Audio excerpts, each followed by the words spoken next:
Hello, and welcome to Hawk Mountain Sanctuary's Home Discovery Series. Today's program is Citizen Science and You, presented by an impressive group of citizen science experts. Joining us today, we have David Barber, Hawk Mountain's Senior Research Biologist. Hello. Holly Merker, Professional Birding Guide, Environmental Educator, Hawk Mountain Board Member, eBird State Coordinator for Pennsylvania, and a Hotspot Administrator. Hi, everyone. Jesse Amesbury, Beach Bird Technician with New Jersey Fish and Wildlife, former Hawk Mountain Seasonal Counter, and eBird Reviewer for Ocean and Atlantic counties in New Jersey. Hello, everybody. We also have Paul Heverin, Biology Major at DeSales University, Hawk Mountain Seasonal Counter, and eBird Co-Reviewer for Bucks County. Hello. My name is Jamie Dawson. I'm the Director of Education at Hawk Mountain Sanctuary, and we are so glad that you are joining us here today. As you may know, Hawk Mountain is the world's very first refuge for birds of prey, and we continue to work hard to be leaders in raptor conservation, science, and education locally and globally around the world. Hawk Mountain is a private nonprofit, and membership is the lifeblood of our organization. To all of our members, thank you so much for your continued support. And if you're joining us today and you're not a member, we hope that you consider becoming one in the future. Hawk Mountain hopes that everyone remains safe and healthy during this time of COVID crisis, and we are thrilled to offer our community a variety of free virtual programming. As always, Hawk Mountain greatly appreciates any donations. Just so everyone is aware, today's program is being recorded. The video will then be accessible on Hawk Mountain's YouTube channel as a continued resource. We also have a link on our website directly connecting you to our YouTube channel. At any time during today's program, viewers may submit questions through the Q&A feature on the Zoom platform. We've designated time at the end of the program to take some questions from the audience. And we are thrilled that David, Holly, Jesse, and Paul are joining us today to teach us about some fantastic citizen science projects that you can participate in even from your own yard or neighborhood, all while making meaningful contributions to wildlife conservation and science. First, we're going to learn about raptor sightings citizen science projects offered through Hawk Mountain Sanctuary, and then we are going to learn about eBird, the world's largest biodiversity-based citizen science project. Then we're going to talk a little bit about iNaturalist and some other projects you can participate in to study reptiles, amphibians, fireflies, and even bats. So, David Barber, we're going to start with you. So, David, what inspired you to study raptors? Well, I don't know that there was anything specific about raptors, but I was inspired to study birds when I took an ornithology class in college.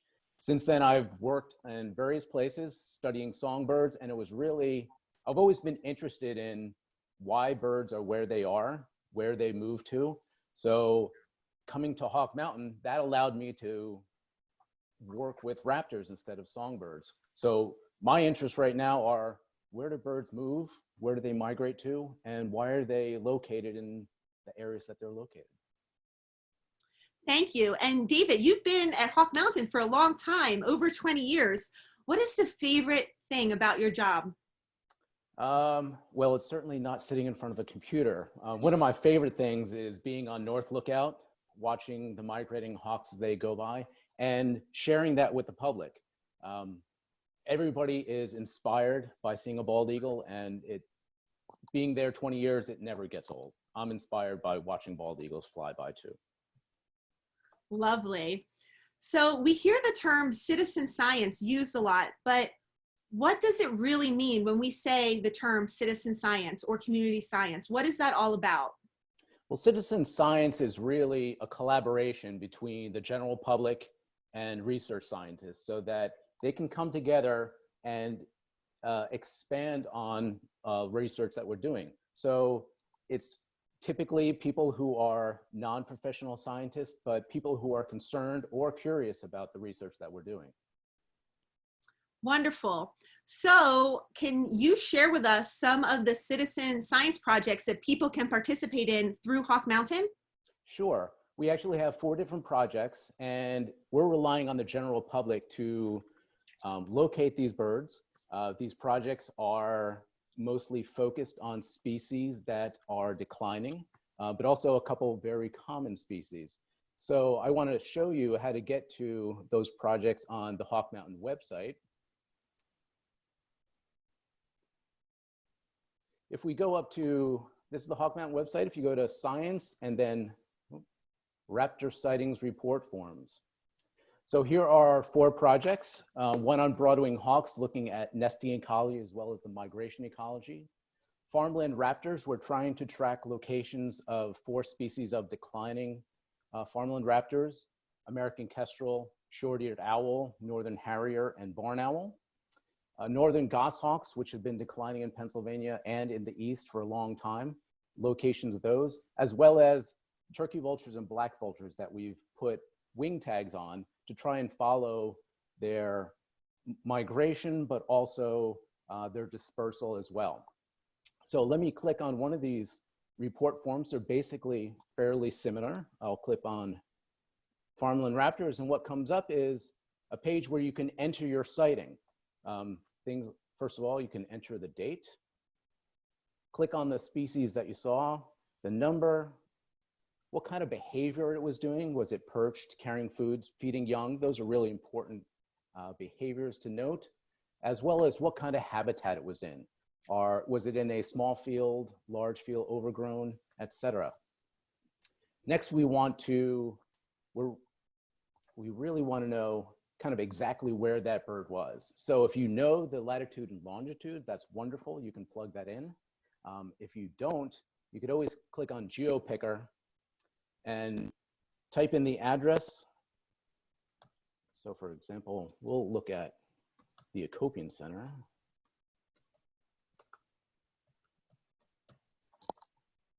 And when you enter that location, it automatically puts the latitude and longitude in for you. You can also enter the county, general comments, what was the bird doing? Any other information you might think is relevant.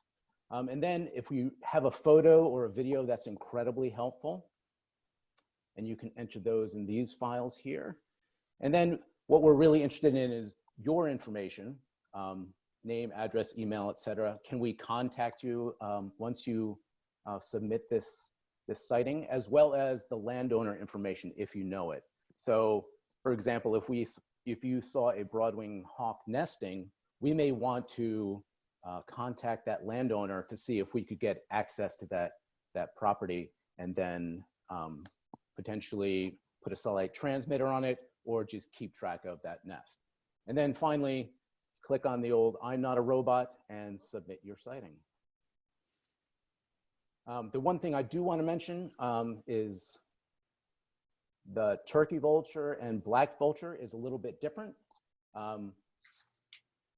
You still enter the same date, species, number, behavior, but what we really are interested in is what number the wing tag has on it.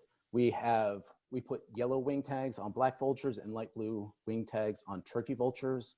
And so there's information where to put in, say, the number 135. So that's really the only difference. And we're really relying on the general public to submit these sightings, because it really takes a village to do some of this research. And without citizen scientists, it makes it really difficult. We just don't have the staff, and working together, we can accomplish so much more. Wonderful. Thank you so much, David. That was fantastic. So next we're going to talk with Holly. Holly, you are so involved in the world of birding on many levels. How did you become so deeply passionate about birds? Well, I started as a child. I was always interested in anything with feathers and wings. And that just kind of led me down a path where every day there's something new to discover. And ever since then, I've been participating in many different projects related to birds and bird conservation. So Holly, how did you come to be the Pennsylvania State coordinator for eBird? Well, like I said, I was always very interested in conservation projects, and I started participating as a citizen scientist when I first began to learn birds. That way I felt like I was giving back in some way, and I was making what I was doing when I was out bird watching powerful and useful for citizen science, and that is understanding a little bit more about what we know where birds are. And then I became super focused on the distribution and status, that is where birds are in my home state here in Pennsylvania. And at that time, I was contacted by somebody who was leading the eBird project. This was 15 years ago already, so been lucky enough to see the project grow through time. So that's how a little bit about how I got started. Wonderful. Thank you for sharing that. And we know that eBird is the world's largest biodiversity-based citizen science project, but can you tell us a little bit more about it? What actually is eBird? Okay, I'm going to share my screen with you so you can see more. So bear with me for a second here.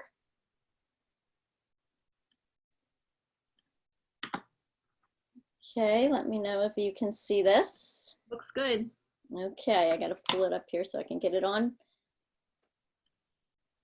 Okay.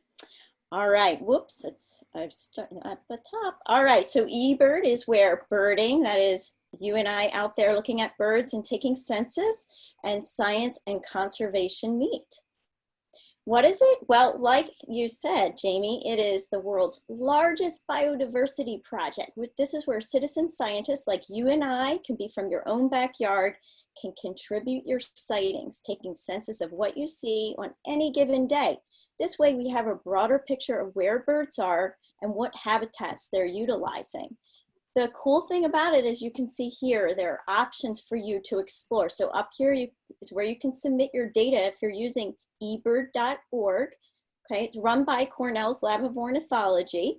But because Cornell is one of the finest learning institutions in our country, they always want to teach you so you can learn by exploring right here and through the science tab. But here, my eBird helps you categorize what you've seen. So I can see how many times I've put information into eBird, also my life list that I've entered into eBird, photographs that I've put into eBird. Here's a preview of some of the photos I've entered.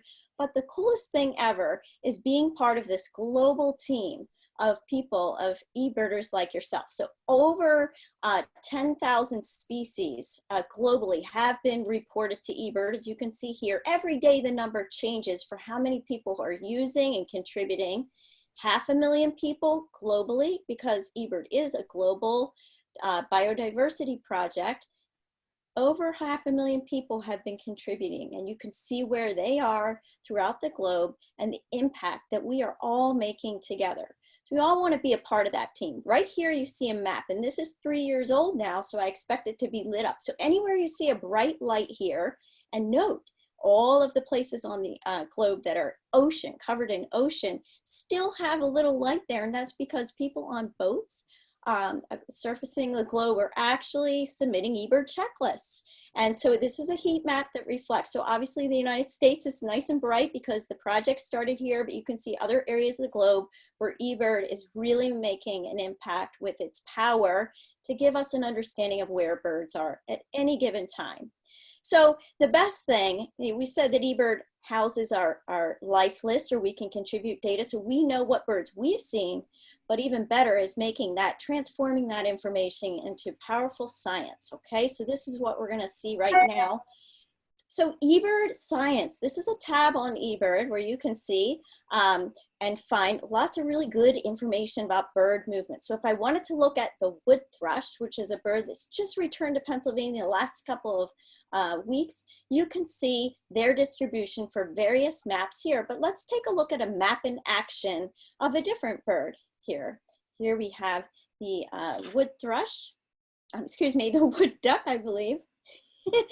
I can't see what's at the top of my screen here, but you can notice all of that movement there. That is actually not the bird itself, but people's checklists, and we can understand the abundance of that bird. where it is on any given day of the year. And that's important because it helps us make changes in how we're using our land.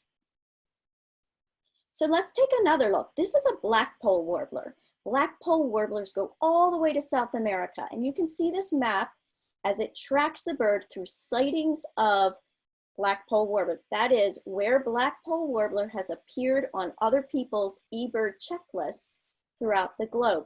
Some of the areas of the map have been filled in through science. This is a spatial temporal exemplary map. So it's a STEM map, and you can learn more about these STEM maps by looking at eBird. But now we see the bigger picture of this bird and its life history, where it moves and exactly when. And that's important again in conservation, learning about how to land manage, especially not just here in the US, but also in places that this bird spends its winter. How do I do it? Well, if you want to become an eBirder, it's easy. You need to create an account though. Here's the other thing I just learned. Now, in order to explore ebird.org, you do need to sign in and create an account with Cornell Lab. So I think Cornell is just trying to get an understanding of how many people are using the database. Now, to sign in and create an account, it's very easy. So you just need your name and a password. They prefer that you give an email address, and I can promise you they don't inundate you with lots of emails. They don't share your information with anybody. So your information is secure, but you do need this tool if you are going to use some of the Explore features now. Okay, now how do we do it? Well, you can use ebird.org if on your computer and submit your sightings. There's a tab at the top of ebird.org where it says submit. Of course, you do need that account like I mentioned before. Now, most of us now are using our mobile phones, our smart devices, in order to submit our sightings because there is an app that is free that you can download. If you go into your Google Play Store or your iTunes Store, you can find the eBird app. Now this eBird app, this is how it looks when you start a checklist. Very easy. It knows the date based on your phone. It also knows where you are because it's using your phone's GPS to integrate. And then you just hit this button right here, Start Checklist, and voila. Now on the left here, I have how it looks, which is a drop-down menu.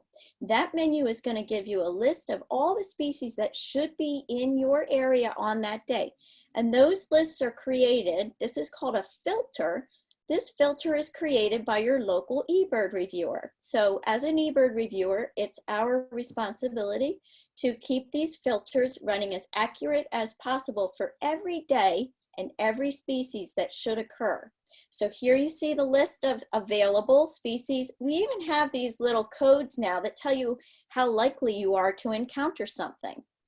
Then when I'm finished birding, I can see how many species I tallied, some of the species, what numbers I've had along the way. And the last thing I want to do is I'm going to hit this review button and it brings me to this screen right here, which is going to be the last bit of information that's important. So how was it a traveling count? How many people with me? And also how long was I birding? And I can just tap this and it will give me the number. It also tracks my mileage along the way. And we want to make sure if we're doing that, that we don't include backtracking, even though this map will include backtracking. So you want to take some mile off if you know you did up-down type of eBird census. At any rate, you can see you can add some notes about the weather conditions or whatever else you want to add, but here's your final tally. I always tell people to go over your list and make sure accidentally you didn't plug something in that shouldn't be there. And the last tip is that you hit submit and then it sends it directly to Cornell Lab of Ornithology, where all this information will be stored, not only for eBird and science, but also other people to understand where birds are in their local areas, again, on that Explore tab. So how does it all work? Okay, so we talked a little bit about all this information we're submitting, but it needs to be validated, or people need to know that the data is accurate, right? Because this is science. So there are people like myself, Jesse, and Paul out there who have the job of reviewing records. We look at records individually, and as I was saying about those filters, if you add something into your eBird checklist that isn't on our menu, that is not on the filter for that day or that place, then you will get a flag for review. And so, did you enter a bird dog, and is that correct? Or might it have been a cat bird? Well, it wasn't a bird dog, was it? So 17%, actually this number is probably a little inflated now. More than 17% of all checklists submitted to eBird are flagged by the automated filters, and that's how it's supposed to work, so that we make sure eyeballs are actually getting on this instead of just computer technology. And then you might be contacted by someone like me, Paul, or Jesse to ask you more information about what you saw. Of course, we love to have photographs in there so that we can support the observation. And the observations really do need to stand up to time because, like I was saying, this is going to be information that is stored to help us understand birds, not just today, but 100 years from now, 200 years from now. So the more information you can provide to support your sighting, the better. So always write up your record in order to have somebody 200 years from now say, yep, that's exactly what they saw because of the way it was written up, so that other people can depend on the integrity of your data. Okay, so again, this is ways in which we can use eBird. We can go to this Explore tab, and we can find out all sorts of information about where birds are, not only in your local region, but also we can learn about birds. We can find out information about where they are near you, but you can learn about their life history by typing in a name. You can learn their calls this way as well. And you can explore photos. So much information for you right there on eBird Explore. If I want to look at ruffed grouse, I go into that Explore tab, hit ruffed grouse, and this is how it looks. So I give it the information of the species I want to look at, and then I put in the date window and the location. So I hit up Pennsylvania. This is our state bird here in Pennsylvania. And all of these red balloons here are the most recent sightings of ruffed grouse in Pennsylvania. And you can see the limit of its range just by this map. So just along these ridges, this is a mountain ridge here up near Hawk Mountain, and you will see that that's the limit of that species range here in Pennsylvania, unfortunately, because that species used to occur, ruffed grouse used to occur down here in the southeastern part of the state, but changes in land use have changed that. So now we can understand changes for ruffed grouse. Okay, so that's a little bit about how to use eBird, and I'm gonna let somebody else chat about it. Thank you so much, Holly. That is really fascinating, all the things that eBird has to offer and how people can contribute. So next, we're going to talk with Jesse. Jesse, what led you to a career in working with birds and becoming a reviewer for eBird? Well, I was very lucky to become interested in birds at a very young age. I had this innate sense in me to become fascinated with birds, and through that I became involved with the birding community with Audubon and places like Hawk Mountain.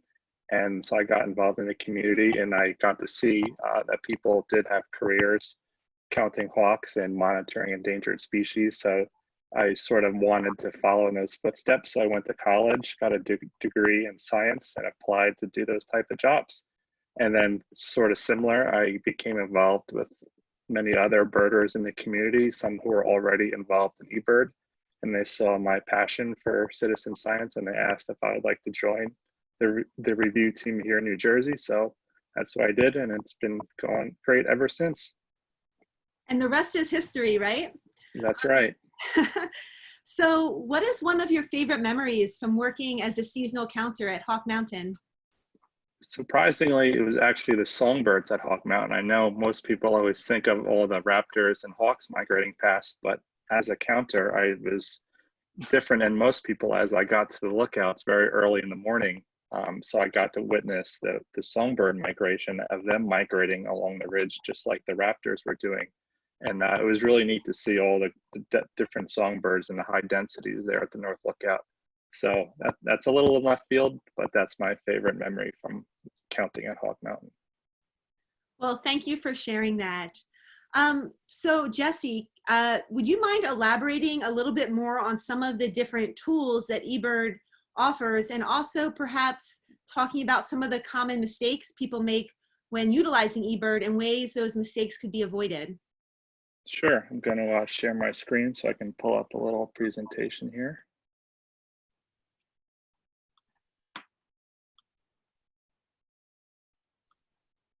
Okay, I think we should be good to go. So eBird has a ton of different features that I could talk about for hours, but I wanted to highlight a few of my favorite that I use most frequently. First is these detailed accounts of species range, photos, and audio. And Holly talked on this a little bit. So if you recall Holly's slide of the ruffed grouse map, you saw a map with pins for every location a ruffed grouse has been seen. For any bird species in the world, you have the ability to search and see real-time range maps for that species created by eBird checklists. You can also search eBird's photo library for all photos and sounds of any species in the world to help your ID skills. You can also sign up for rare bird alert emails.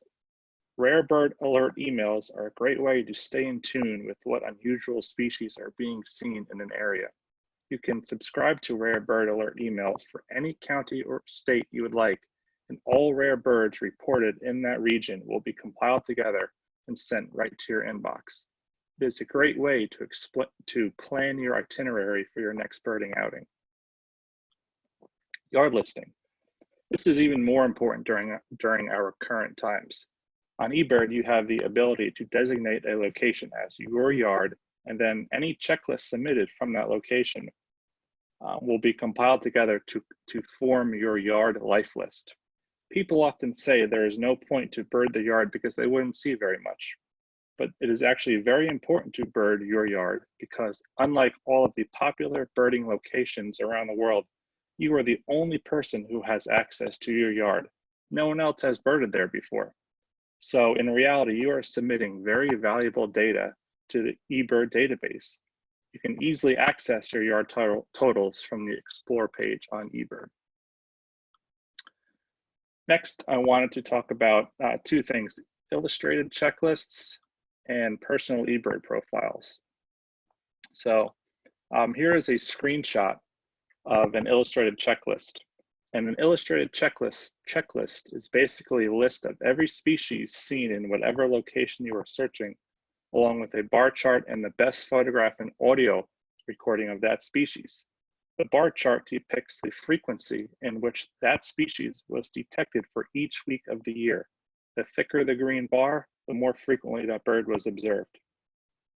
This is a great way to learn when you can expect to see migrating birds arrive in your region, as well as when they depart. So if you look at these birds here, you can see a scarlet tanager, the green bar is much thinner in the last week in April when they arrive. And then as we get into May, the bar gets thicker and they are more common throughout this summer, and they start to depart in late October. Versus the northern cardinal, which is a year-round resident, the green bar is very thick throughout the entire course of the year because they are common and seen all year long. And this was Schuylkill County, by the way. So these are exactly what you're seeing, data from all the counts entered in eBird from Hawk Mountain. Lastly, our eBird personal profiles, which is a map where every region you have birded is colored in based on your eBird entries there. The more species you see in a region, the darker red it becomes. This is a very fun tool that can help you go out and explore different birding spots in an effort to color in all the counties or states in an area. Here is a screenshot of my personal profile of Pennsylvania. As you can see, the darkest red is in Schuylkill County, as I spent many, many hours on top of North Lookout at Hawk Mountain.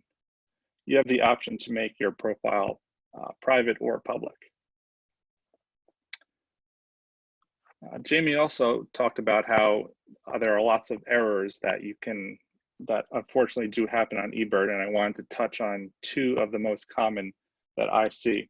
As an eBird reviewer, a lot more goes into the eBird review process aside from making sure birds are identified properly. as eBird protocols must also be followed correctly for the data to be useful for scientists. These are the two most common errors I see and how you can avoid making those mistakes. So as you saw from the screenshots on Holly's presentation, you have to answer this question for every checklist you submit. Are you submitting a complete checklist of the birds you were able to identify? And so what is a complete checklist? And here is also that same question from the mobile app. So this is what you would see if you submitted a list on your phone. So what you need to do is ask yourself, was birding your primary purpose? And what does that mean? That means, did you identify every species to the best of your ability by sight and or sound? So if no, you can easily just select no for that question, or maybe you can go back and change the protocol for your checklist to something like incidental. The second most common mistake I see always deals with location. It is very important to have your checklist properly plotted. If you think back to the rough grouse slide in Holly's presentation, all of the pins were located in the expected rough grouse range. If you looked at that same map and there was a pin in the Atlantic Ocean, then unless ruffed grouse have evolved to become a pelagic species, that checklist would be incorrectly plotted and therefore not used in eBird database. So for all of your submissions, you must make sure your pin accurately represents where you went birding.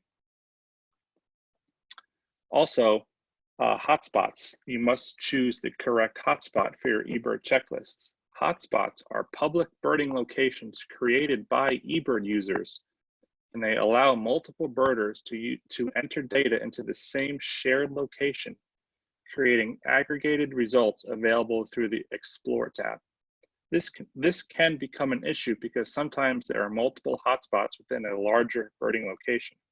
For example, Hawk Mountain has a hotspot for the North Lookout and the Visitor Center.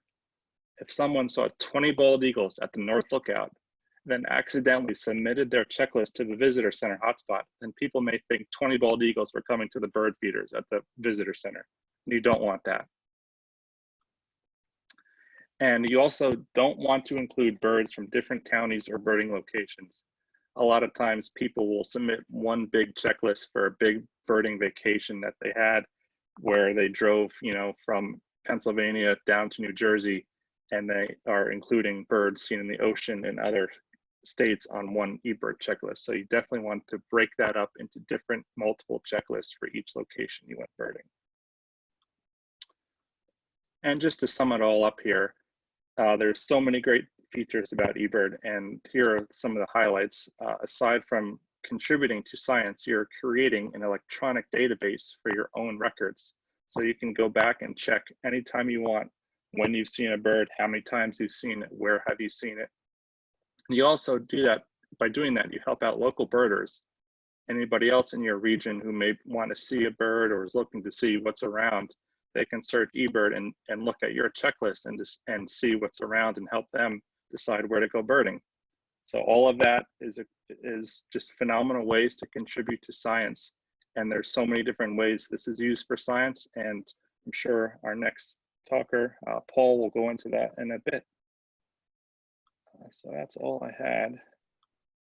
Jesse, thank you so much for sharing all that and clarifying so many things about eBird. It was very, very helpful. So thank you. You're welcome, anytime. And it's nice to see you again. Yes, here I am. Okay, so now we're going to talk with Paul. Paul, how did you become so involved with birding, and how did you become to be a reviewer for eBird? Sorry.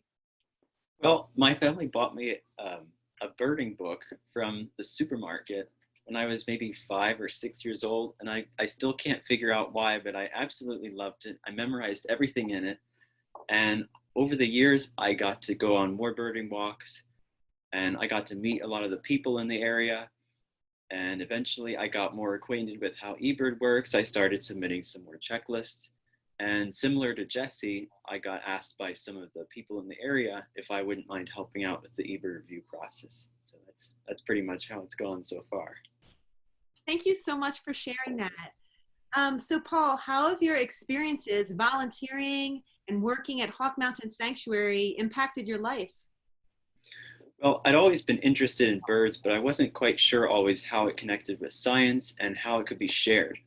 And I always found that either counting at Hawk Mountain or being at the visitor center, I was always so impressed with how the people at Hawk Mountain were able to share so freely with all the visitors and really make a connection between the visitors and the nature, especially the birds. And I also got to see how Hawk Mountain does some of their behind the scenes science, which I was really interested in too. Thank you. And I hear that you actually assisted on a lot of science projects at Hawk Mountain. So thank you for that. Can you tell us about your Broadwing Hawk project and how you used eBird with this project? Yes, so within the past few years, I worked on a small research project with a lot of help from Hawk Mountain. And we wanted to look at Ebert data to see if we could find a difference, to see if young broadwing hawks were spending the winter farther north than the adults. So we ended up going to eBird, and we were able to pull almost 1,100 records that had a proper designation for adults and immatures. So I'll share my screen here, and I'll show you a little bit about how we were able to turn this eBird data into an actual science project. So let's see.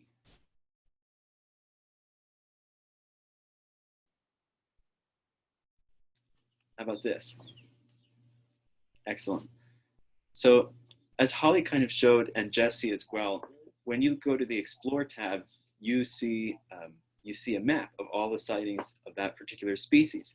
So this is a general idea of what you would see for a winter search for broadwinged hawk. So the light purple areas show areas with not so many checklists, and then areas such as South America, Central America, they show a lot of high density of checklists and observations. So when you zoom into that, you see the checklist map that shows all the personal locations and the hotspots that have a broadwinged hawk sighting. So we were able to look at those and go to the next picture, which shows a broadwinged hawk, an immature broadwinged hawk in the rainforest in its wintering habitat. So we used several different tools to identify adult and immature broadwinged hawks. And a lot of it was really simple things that had been done by the citizen scientists that really helped us out. So it didn't have to be a picture, but it could also be a simple comment entered into the species field, like adult or 2 adult and 1 immature, or with the comments and pictures area in the eBird sightings. In your checklist, you can also fill out a table that has age and sex data. So you could fill in 1 adult broadwing and 1 immature, something like that. And we used all of that to put together a Microsoft Excel file that we could use in our analysis and how to create our map. So kind of just to summarize, I wanted to show the map that we came up with. And this generally shows that we were able to see that there were a lot of adult and immature broadwinged hawks together in Central and South America. The adults are the little black circles and the immatures are the gray circles. And you could see that once you got up into Mexico and maybe Texas, there were more immatures. So we did find that for the most part, the young birds were wintering farther north than the adults. And that was really cool for me to see that we were able to use this citizen science data to turn it into a real science, a small science research paper. And I thought that was awesome.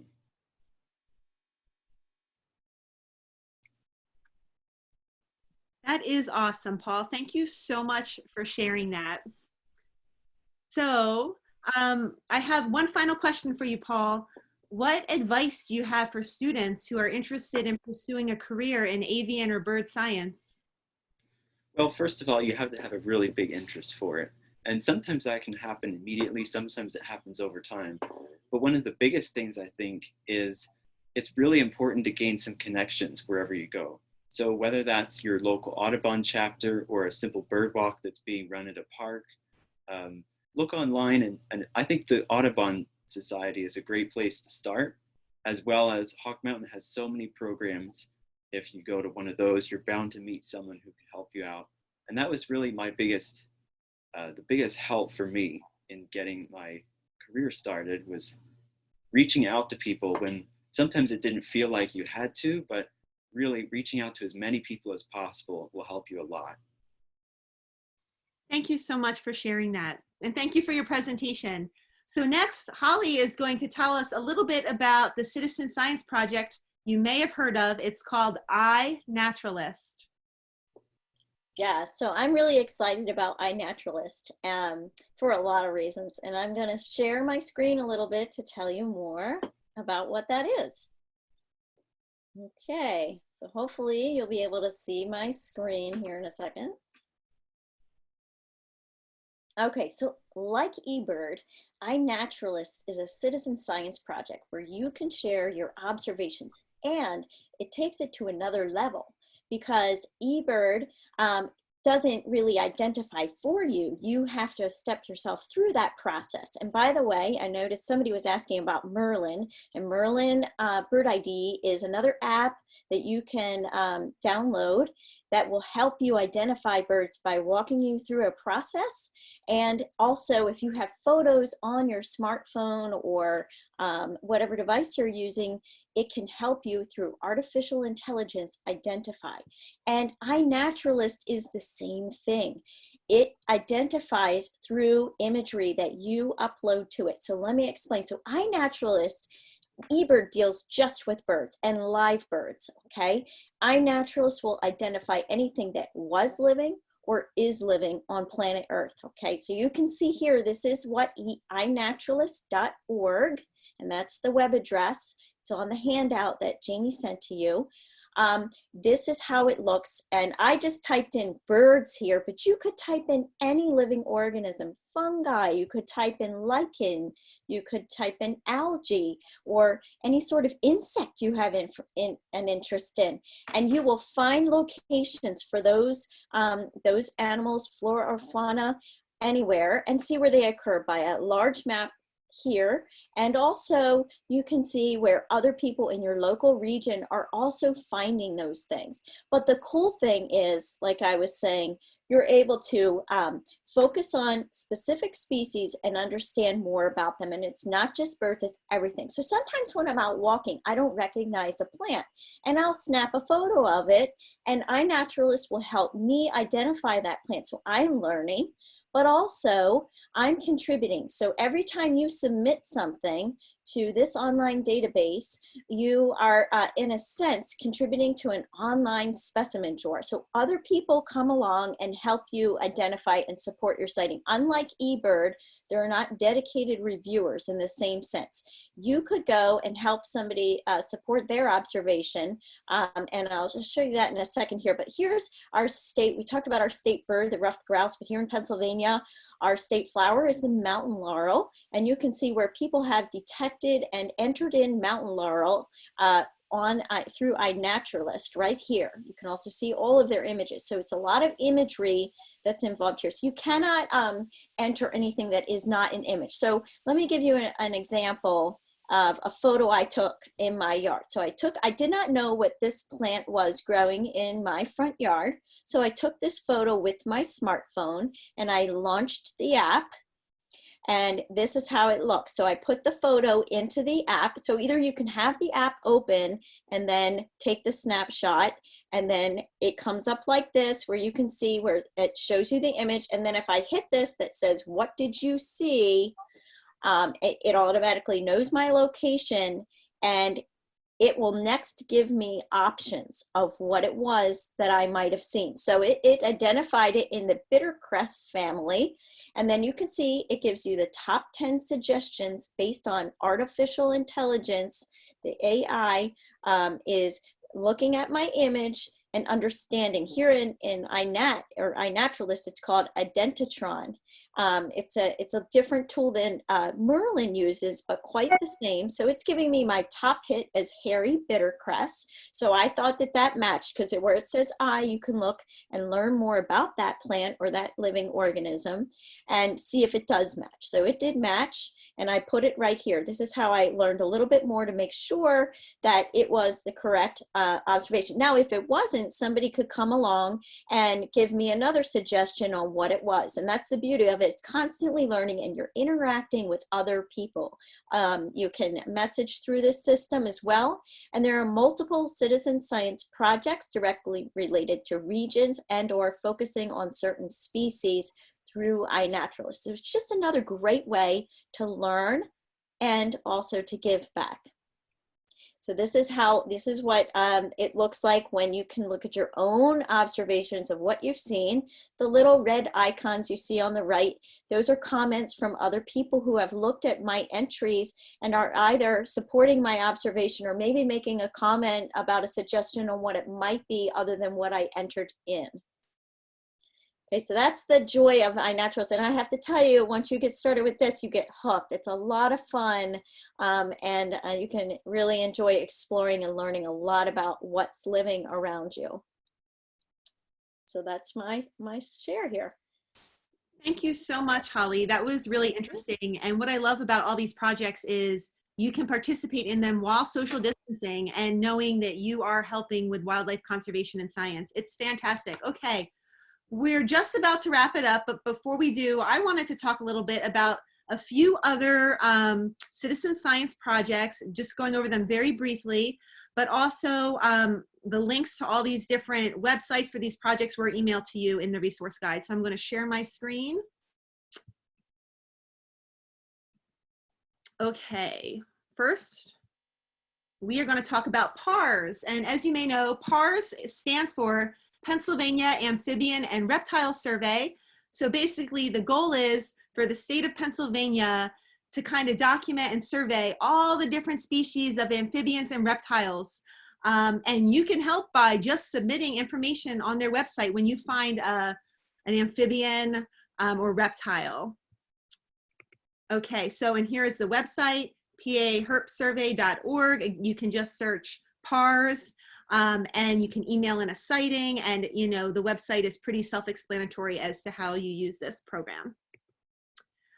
Who doesn't love fireflies? Fireflies are amazing. Also our state insect, but sadly their numbers are decreasing due to light pollution and habitat loss. The good news is you can be part of the solution, and you can help by participating in citizen science projects such as Firefly Watch. All you have to do is find a spot. It could be your own backyard or your front yard, and all you have to do is observe fireflies and enter your observations on the website. And this will help scientists keep tabs on what is going on with firefly populations. And again, here's the website. This project, Firefly Watch, is run through Massachusetts Audubon, and you can just search that, and then all the directions on how to participate are right there. There's another firefly project called Vanishing Firefly Project, run through Entomology Today. And again, here's the website. Check it out, participate. The fireflies need your help. Bats. Another project you can participate in, Pennsylvania Appalachian Bat Count. And this project is run through the Pennsylvania Game Commission, and they actually refer to it as a community science project. As you may know, a lot of bat species are really getting hit hard with the white nose syndrome and possibly some other threats as well. So any information that you can submit to this project is very helpful so that scientists can have a better understanding of what is going on with bat populations in the area. And here is the website for this project, Pennsylvania Game Commission, get involved, and then the bat count. So, and I think that is it. So I hope everyone enjoyed that, and please, we encourage you to participate in these citizen science projects. It's a great way to get involved, stay connected, being socially distanced, and really helping out with conservation and science. So we do have, let's look at the time. We have a little bit of time for some questions. Let's see what we got. Actually, let me put it on.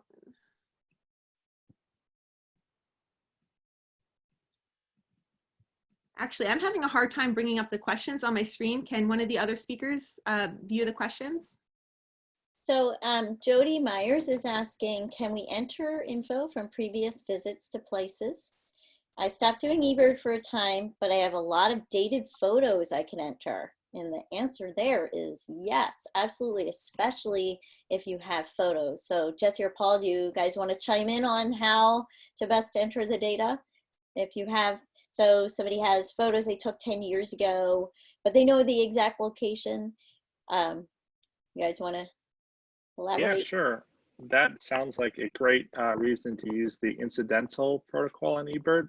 So basically, since you have a photo, it is time stamped with the date and time you took the photo. So you can enter in, you can upload that photo with the correct time and date and location and choose the incidental protocol. And then that's all you have to do. And then your checklist will be submitted with that photo. Yeah, I would definitely encourage you to do that if you do have older data like that, especially photos are great. And also if you make audio recordings, like I make a lot of audio recordings with just my regular iPhone. I use the recorder on there and I record bird songs, and then I contribute that to eBird as well. And all of that is really useful in understanding birds and bird language. So definitely consider entering your historical data. So we do have time for another question. And Holly, is there another one that could be asked? I'm not able to view it, unfortunately. Sure, it looks like there's a couple of, yeah, okay, so yeah, so it doesn't matter how long ago you took these images. People are entering data from the 1800s when they have scientific information from museum collections and or historical records from ornithologists that maybe lived 100 years ago or more. So as long as you have the information there to support your sighting, and like Jesse said, it's really important to use that incidental protocol because you may not know the exact information on what time of day it was and how many people were observing, that sort of information that Ebert does like to collect. So incidental covers it all, okay? So definitely enter in any sightings you might have, no matter how long ago. Also, a question about iNaturalist. Can you post information if you have the location? Can you post enter? So meaning, did you see something? As long as, so iNaturalist operates different than eBird, because eBird will still take written descriptions and you don't need a photo to use eBird, but iNaturalist really does need photographs. So if you have a photo on your phone that you took 3 years ago, say in Ocean City, New Jersey, of a piping plover, you can most definitely put that into iNaturalist. You can, because you know exactly where your location was. So on the app, it has you zoom in to your location of where you were, and it will recognize immediately by the photo stamp when the date of the photograph was taken. But if it wasn't that day, you can always, because a lot of times I don't use, for bird photography, since I use a camera more than my phone, I do iNaturalist on my computer. And then I sometimes have to enter these information, these dates manually. So you can do both phone and or your smart device to enter these photographs. And it doesn't, again, like eBird, they are so happy to have historical data. And really, you're filling in some gaps because eBird and iNaturalist are so wildly popular now. We have a lot of relevant information for today's world. But even 10 or 15, 20 years ago, even more, we're looking to fill in some gaps because things are changing outdoors. Bird populations, animal life is changing with changes in our landscape. So we need to have that information. So do put it in if you have it. Thank you so much, Holly. And thank you to all of our viewers for joining us today. And we really appreciate it. Thank you to our wonderful guest speakers, David, Jesse, Holly, and Paul. It was such a pleasure getting to share this afternoon with you. And thank you for sharing your expertise in citizen science projects. It's greatly appreciated. Again, we encourage everyone to participate. That's your homework assignment. Choose a project, participate, enter data. Okay, so we hope you join us again soon. I'd like to just touch on some upcoming virtual programs we have. Tomorrow morning, we have our very first sanctuary story time. That's called An Egg is Quiet at 11 o'clock a.m. And then Friday, this Friday, May 15th, we have Raptor ID for Beginners with our very own David Barber. That's going to be a treat. That's at 4 o'clock p.m. Next Wednesday, May 20th, we have Trapping and Tracking with Bracken Brown at 1:00 p.m. And next Friday, May 22nd, we have Chasing Broadwings from Pennsylvania to Peru with Dr. Goodrich at 4:00 p.m. So we hope to see you again soon. Thanks for joining us. See you later. Bye. Bye.